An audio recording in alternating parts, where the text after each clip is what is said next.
दीदी नमस्ते। नमस्ते नमस्ते। आपका नाम क्या है? लालमती रानी। നേപ്പാളിലെ മാക്രി ഘാട്ട് എന്ന് പറഞ്ഞൊരു ഗ്രാമത്തിലാണ് ഞാനുള്ളത്. ഇവിടെ ഈ ഗ്രാമത്തിൽ ഒരു അങ്കിൾ എന്തോ ഉണ്ടാക്കുന്നുണ്ട്. അങ്കിൾ ജി നമസ്തേ. ഈ നാം ക്യാ ഹൈ? സുർത്തി. സൂർത്തി. സുർത്തി. ഷുർത്തി. ഇത് എൻ്റെ എനിക്ക് തോന്നുന്നു നമ്മൾ ചുണ്ണാമ്പൊക്കെ ഇല്ലേ നാട്ടിലെ അതേപോലത്തെ എന്തോ സാധനമാണ്. നമ്മളെ അപ്പൂപ്പൻ്റെ വായിൽ മൊത്തം ഈ സാധനം എന്താണ് വാരി വലിച്ച് കഴിച്ചിട്ടുണ്ട് തോന്നുന്നു.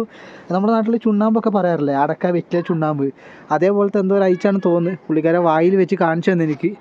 ഇതാണ് ഗ്രാമമാണ് മാക്രി ഘാട്ട് എന്ന് പറഞ്ഞൊരു ഗ്രാമമാണ്. എന്തെല്ലാം പേരല്ലേ മാക്രി ഘാട്ട്. ഈ ഗ്രാമത്തിലെ വീടുകളാണ്. വീടിൻ്റെ ശൈലി കണ്ടല്ലോ എല്ലാവരും വളരെ ഡിഫറെൻ്റാണ്. ഡിഫറെൻ്റ് പറഞ്ഞാൽ ഷീറ്റും കാര്യങ്ങളൊക്കെ കൊണ്ടാണ് വീടുണ്ടാക്കിയത്. ഇത് ഹീറ്ററാണ്, നമ്മൾ ചൂടുകൾ ഉണ്ടാക്കുന്നതാണ്. ചെറിയ ചെറിയ കടകളാണ് ഈ കാണുന്നത്. ഈ ഗ്രാമം ഞാനൊന്ന് ചുറ്റി കറങ്ങി നിങ്ങൾക്ക് കാണിച്ചു തരാം. എന്തൊക്കെ ഇവിടെ കറണ്ട് കണക്ഷൻ ഉണ്ട്, വൈഫൈ കണക്ഷൻ ഉണ്ട്. ഇൻ്റർനെറ്റ് വളരെ കുറവാണ്. വൈഫൈ ആണ് എല്ലാവരും ഉപയോഗിച്ച് കാണുന്നത്. ഞാൻ നിൽക്കുന്ന റൂം നിങ്ങൾക്ക് കാണിച്ചത് ചെറിയ റൂം എനിക്ക് കിട്ടിയായിരുന്നു. അപ്പോഴാണ് എൻ്റെ മുമ്പിൽ ഈ അപ്പൂപ്പൻ പ്രത്യക്ഷപ്പെട്ടത്. ഈ ഗ്രാമത്തിലെ വീടുകളൊക്കെയാണ് നിങ്ങൾ കാണുന്നത്. മാക്രി ഘാട്ട് എന്ന് പറയും. എന്തായാലും അടിപൊളിയായിരിക്കുന്നു കേട്ടോ. അതായത് മലയോര ഗ്രാമങ്ങളിലെ അത്യാവശ്യം വലിയൊരു ഗ്രാമമാണ്. ഇത് കഴിഞ്ഞാൽ ഗണ്ഡേശ്വർ എന്ന് പറയുന്ന സ്ഥലമാണ്. അതായത് ആപ്പി ഹിമാലയ. ശരിക്കും പറയുകയാണെങ്കിൽ അപ്പി ഹിമാലയ എന്നാണ് പറയുക. നമ്മുടെ നാട്ടിൽ അപ്പി എന്ന് പറഞ്ഞാൽ വേറൊരു മീനിങ് ആണല്ലോ, കുട്ടികളെ അപ്പി എന്നൊക്കെയാണല്ലോ പറയുക. അതേപോലെയാണ് അത്. അങ്ങനെ പറയാതിരിക്കാൻ വേണ്ടിയാണ് ഞാൻ ആപ്പി ഹിമാലയ എന്ന് പറയുന്നത്. അപ്പി ഹിമാലയ എന്നാണ് നേപ്പാളികൾ പറയുക. എന്തായാലും സ്ഥലം അടിപൊളിയായിരിക്കുന്നു കേട്ടോ. നല്ല തണുപ്പുണ്ട്. എല്ലാ സ്ഥലങ്ങളും നിങ്ങൾക്ക് കണ്ടാൽ മനസ്സിലാവും. മൊത്തം എന്താണ് ടിന്നിൻ്റെ വീടുകളാണ്. ടിന്നും ഷീറ്റും കെട്ടിയിട്ടുണ്ടാക്കിയ കടകളാണ്. നല്ല ബലമുണ്ട് കേട്ടോ. എല്ലാം നല്ല ബലമാണ്.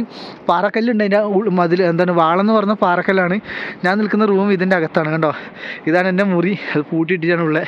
നേപ്പാൾ പൈസ 200 രൂപ, അതായത് 120 രൂപ ഇന്ത്യൻ പൈസക്ക് അടുത്ത് വരും ഏകദേശം. ടവർ പറഞ്ഞാൽ കാണുന്നുണ്ടോ, ഒരു ചെറിയ കോപ്പ പോലെ പാത്രത്തിൻ്റെ അത് സാധനം, അതാണ് ഇവിടുത്തെ ടവർ. എന്തായാലും സ്ഥലം അടിപൊളിയാട്ടോ. ഇത്രയും വലിയ മൗണ്ടൻസിന് മുകളിൽ ആൾക്കാർ ജീവിക്കുന്നില്ല അല്ലേ. എന്നോട് പോലീസിലെ ഓഫീസർമാർ പറഞ്ഞത് 8000-നടുത്ത് ജനങ്ങൾ ഈ മലമുകളിലുണ്ടെന്നാണ് പറഞ്ഞത്. ഇനി ഇവിടുന്ന് 4 കിലോമീറ്റർ കണ്ടുവച്ചിട്ട് അവിടുന്ന് ആപ്പി ഹിമാലയക്കുള്ള ട്രക്കിങ്ങിനെ പോയിക്കൊണ്ടിരിക്കും. ട്രക്കിങ് മൊത്തം പോകാൻ പറ്റുമോ എനിക്കറിയില്ല. സ്ഥലങ്ങൾ അങ്ങനെയാണ്, അത്രയും വിദൂരമാണ് സുഹൃത്തുക്കളെ. ഇത് കണ്ടോ, വണ്ടി കണ്ടോ. ആ വണ്ടി പറഞ്ഞ പിക്കപ്പാണ്. പിക്കപ്പ് ഇതിലൂടെ സഞ്ചരിക്കുന്നുണ്ട്. പിക്കപ്പ് വളരെ വളരെ അപൂർവമായി സഞ്ചരിക്കുന്നുണ്ട്. എന്തായാലും കൂടുതൽ കാഴ്ചകൾ ഞാൻ ടൗണിലേക്കൊന്ന് ഇറങ്ങി കാണിച്ചു തരാം നിങ്ങൾക്ക്. ഞാൻ നിൽക്കുന്ന റൂമിലെ ഒരു അമ്മയാണ്. ദീദി നമസ്തേ. नमस्ते नमस्ते। आपका नाम क्या है? लालमती रानी। लालमती रानी। लाल मदी दामी. ദാമി आपका കാസ്റ്റ്. हाँ। ठीक. ഇത് ഇവരെ കടയാണ് കേട്ടോ. ഈ ഒരു അമ്മേൻ്റെ കടയാണ്. ഭയങ്കര സപ്പോർട്ടീവ് മൈൻഡുള്ള ആൾക്കാരാണ്. സത്യം പറഞ്ഞാൽ ഈ ഒരു അമ്മക്ക് എന്താണ് ഹിന്ദി അറിയില്ല. ഇത് ഇവിടെ ഈ ഒരു ഗ്രാമത്തിലെ ആൾക്കാർക്ക് പ്രോപ്പർ നേപ്പാളിയാണ്. പ്രോപ്പർ നേപ്പാൾ ഭാഷ മാത്രം അറിയാം കേട്ടോ. ചിരിക്കുന്ന നോക്കിയാൽ സ്മൈൽ.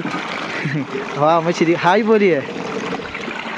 പാവം കേട്ടോ. എന്താ വിചാരിച്ചാൽ ഞാൻ ഈ ഒരു ഗ്രാമത്തിൽ വന്നപ്പോൾ എനിക്ക് ഫീൽ ചെയ്തെന്താ അറിയോ, സത്യം പറഞ്ഞാൽ എനിക്ക് വലിയ ഹിന്ദി അറിയത്തില്ല. പക്ഷേ ഈ ഗ്രാമത്തിലുള്ള ആൾക്കാർക്കും ഹിന്ദി വലിയ പിടുത്തമില്ല. ഇവർക്ക് ആകെ അറിയുന്ന ഭാഷ നേപ്പാളിയാണ്. അമ്മമാർക്കൊക്കെ നേപ്പാൾ ഭാഷ മാത്രമേ അറിയൂ. പിന്നെ ഇവിടെ ഇല്ല എന്താണ്, ഈ ബിസിനസ് ചെയ്യുന്ന ആൾക്കാർക്ക് ഹിന്ദി ചെറുങ്ങനെ അറിയാം. അതുമാത്രമല്ല ഇംഗ്ലീഷ് അറിയുന്ന കുറച്ച് ആൾക്കാരെ പരിചയപ്പെട്ടുകൊണ്ട് കൂടുതൽ ഡീറ്റെയിൽസ് എനിക്ക് മനസ്സിലാക്കാൻ കഴിഞ്ഞു കേട്ടോ. അതായത് ഇവിടെ ഈ ഒരു റോ മെറ്റീരിയൽസ് കണ്ടോ, ഇതുപോലെ ഷീറ്റും കാര്യങ്ങളൊക്കെ ഉപയോഗിക്കാൻ മെയിൻ റീസൺ എന്ന് പറഞ്ഞാൽ ഒന്ന് ചീപ്പിൽ ചെറിയ പൈസക്ക് വീടുകൾ നിർമ്മിക്കുക എന്ന രീതിയിലാണ് ഇതേപോലത്തെ ടിന്ന് യൂസ് ചെയ്ത് ഇവിടുത്തെ ആൾക്കാർ ബിൽഡിംഗ് മേക്ക് ചെയ്യുന്നത്. മുകളിലോട്ട് പോയാൽ ഗണ്ഡേശ്വർ എന്ന് പറഞ്ഞ സ്ഥലമുണ്ട്. അവിടെ പോയ വലിയ വലിയ ബിൽഡിംഗ് ഒക്കെ കാണാൻ കഴിയുന്നതാണ് പറയുന്നത്. സൈഡിലൂടെ നദി ഒഴുകി പോകുന്നുണ്ട്. എന്തായാലും ഈ സ്ഥലം അടിപൊളിയാണ് കേട്ടോ. ഇതെന്താണ് ഇവിടെ ഒരു ഫോട്ടോ കാര്യങ്ങളൊക്കെ കാണുന്നുണ്ട്. ഇതാണ് മാക്രി ഘാട്ട് എന്ന് പറഞ്ഞ ഗ്രാമം. ഈ കാണുന്നൊരു മനുഷ്യനാണ് എനിക്കിവിടെ വന്നപ്പം ഈ കാണുന്ന മനുഷ്യനാണ് എനിക്കിവിടെ വന്നപ്പോൾ വൈഫൈ കണക്ട് ചെയ്ത് തന്നത്. ഇവിടുത്തെ ആൾക്കാർക്ക് എനിക്ക് പ്രശ്നമില്ല കേട്ടോ. നമസ്തേ. आपका नाम क्या है? रक सिंह दामी. ദാമി ഇത് ടോട്ടൽ കാസ്റ്റ് ദാമി. ഓക്കെ. അതായത് നമ്മൾ ഓരോരോ ഗ്രാമങ്ങളിൽ പോകുമ്പോൾ ഇല്ലേ കുറേ കാസ്റ്റ് കേട്ടോ. ഓളി, ദാമി, ഭണ്ഡാരി, രാജ്പൂത് ഇങ്ങനെ പറഞ്ഞ ഓരോരോ കിത്തന കാസ്റ്റ്? जागरी, धामी, जागारी, दामी, बोहरा, अनि ठेकरे, अनि रोकाया ऊपर में वो खंडेश्वरी में पहाड़ी गाँव है. पहाड़ी. ओके. ज़्यादा कास्ट है ओली, भंडारी, राजपूत. ओली में बुढ़ार एरिया, डडलदुरा, ओली कास्ट ज़्यादा है. इधर നമ്മുടെ ठीक है. ജൗബ. ठीक है. കുറേ കാസ്റ്റ് ഉണ്ട്. ഇതുണ്ട്, ഇത് നമ്മളെ നേപ്പാൾക്കാരുടെ രൂപശൈലി ഭയങ്കര വ്യത്യാസമാണ്. നമുക്ക് എന്താണ് ചൈന ടച്ച് പോലെ തോന്നിക്കും. പക്ഷേ ആൾക്കാർ അടിപൊളിയാണ്. Thank you. ഈ ഗ്രാമത്തിൽ ആപ്പി ഹിമാലയൻ്റെ റൂട്ട് മാപ്പ് കൊടുത്തിട്ടുണ്ട് കണ്ടോ. Api base camp food trail എന്ന് പറഞ്ഞ് കൊടുത്തിട്ടുണ്ട്. ഈ റെഡ് കാണുന്ന ഏരിയ കണ്ടോ, ഞാനിപ്പോൾ നിൽക്കുന്നത് ഇവിടെയാണ്, മാക്രി കാട്ടിലാണ് നിൽക്കുന്നത്.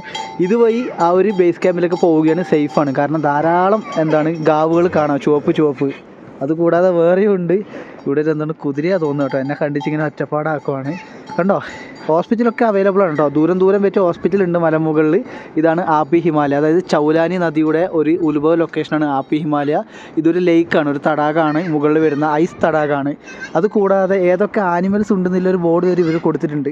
ഇത് മുകളിലോട്ട് പോകുന്ന ഗണ്ടേശ്വർ എന്ന് പറഞ്ഞ ഗ്രാമത്തിലേക്ക് പോകുന്ന ഷോർട്ട് കട്ട് ട്രെയിലാണ്. അത് എവിടെയാണെന്ന് ചോദിച്ചാൽ കണ്ടോ, ഈ ഒരു മലമുകളിൽ അത് കാണാൻ പറ്റും, ചെറിയൊരു പാത കണ്ടോ, അതാണ് ഇവരിവിടെ കൊടുത്തിട്ടുള്ളത്. അത് അത്രയും ഡെവലപ്മെൻ്റ് ആയിട്ടാണ് ഇത് നിർമ്മിച്ചതെന്നാണ് പറഞ്ഞിട്ടുള്ളത്. അത് നമുക്ക് നാളെ കാണാൻ പറ്റും. പിന്നെ മാനുണ്ട്, പലതരത്തിലുള്ള മാനുകൾ, പക്ഷികൾ. പിന്നെ ഇത് കണ്ടോ, ഇത് ഗൂമ്പ എന്നിട്ട് ഇവർ പറഞ്ഞ ഗൂമ്പ എന്ന് പറയും. അതായത് ഒരു പീസിന് 5000 രൂപ 4000 രൂപ വരുന്ന ഒരു മെഡിസിനാണ്. മെഡിസിൻ മാത്രമല്ല, ആൽക്കഹോളൊക്കെ, നേപ്പാളിലെ പ്രധാനപ്പെട്ട ലഹരി പദാർത്ഥങ്ങളൊക്കെ, ആൽക്കഹോൾ, മദ്യം ഉണ്ടാക്കാൻ ഉപയോഗിക്കുന്ന ഒരു സാധനം കൂടിയാണ്. പിന്നെ മരുന്നുണ്ടാക്കാൻ ഫോറിൻ കൺട്രീസിലൊക്കെ എക്സ്പോർട്ട് ചെയ്യുന്ന ഒരു സാധനമാണിത്, മരുന്നുണ്ടാക്കാൻ. അത് നമുക്ക് അങ്ങനെ എടുക്കാൻ കഴിയില്ല. ഹിമാലയ സൈഡിൽ മുകളിൽ കാണാൻ പറ്റുന്നതാണ് ജനങ്ങൾ പറയുന്നത്. ഗൂമ്പ എന്നാണ് പറയുന്നത്, ഒരു ഗൂമ്പ എന്ന് പറയും. അടിപൊളിയായിരിക്കുന്നത്. പിന്നെ കണ്ടോ, ഇവൻ ഇവിടെയുണ്ട്, കടുവയുണ്ട് ഈ മലമുകളിൽ. അതായത് ഈ മലമുകളിൽ കടുവ, പുലി, കരടി തുടങ്ങിയ ആനിമൽസ് ഉണ്ട്. ഞാൻ നിങ്ങളോട് ഇപ്പം പറയാറില്ലേ, അതിൻ്റെ ഒരു ട്രയലാണ് ഇവർ കൊടുത്തില്ല, ഒരു മാപ്പ് പോലെ കൊടുത്ത് വെച്ചിരിക്കുന്നതാണ്. കരടി വരെ ഉണ്ട് കേട്ടോ, കരടീൻ്റെ മാപ്പ് ഇവിടെയാണ്, അത് ഞാൻ എൻ്റെ വീഡിയോയിൽ ഉൾപ്പെടുത്തും. കരടി വേറെ ഇല്ല, ആനിമൽസിൻ്റെ ഒക്കെ മാപ്പ് ഈ ഒരു ഭാഗത്ത് കൊടുത്തിട്ടുണ്ട്. അവിടെ പോലീസ് ഇപ്പം ഡ്യൂട്ടി ആയതുകൊണ്ട് എനിക്ക് അവിടെ വീഡിയോ എടുക്കാൻ കഴിയില്ല. അതിനോട് പറഞ്ഞ് ഇപ്പം വീഡിയോ എടുത്തുകൂടെ എന്ന്, എന്താ അറിയില്ല, അത് ഓരോ ആൾക്കാർ ഇഷ്ടമാണല്ലോ. ഇത് കുറച്ച് ഫേമസ് ആട്ടോ. ഇത് ഒരു പാക്കറ്റ് കൈശം വെക്കണമെങ്കിൽ 1 ലക്ഷം രൂപയാണ് ഈ ഒരു പാക്കറ്റിന്. ലൈസൻസ് ഉള്ളവർക്ക് മാത്രമാണ് ഹിമാലയ സൈഡിൽ പോയിട്ട് അത് എടുക്കാൻ പറ്റുക. മഴക്കാലത്താണ് അത് മലമുകളിൽ നിന്ന് കിളിർത്ത് വരിക എന്നാണ് പറയുന്നത്.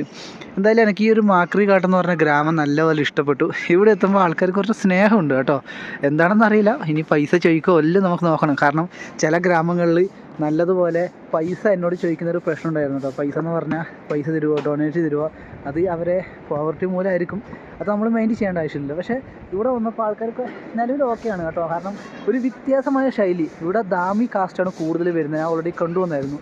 ഈ മാക്രിഘാട്ട് ഗ്രാമത്തിലെ ചെറിയൊരു വീഡിയോ ഇവിടെ വൈൻഡപ്പ് ചെയ്യുകയാണ്. പ്രധാനപ്പെട്ട ഇൻഫർമേഷൻ ഞാൻ കൊണ്ടുവന്നത് ആ ഒരു ബേസ് ക്യാമ്പ് ട്രെക്കിങ്ങിലേക്കുള്ള കാര്യങ്ങൾ തന്നെയാണ്.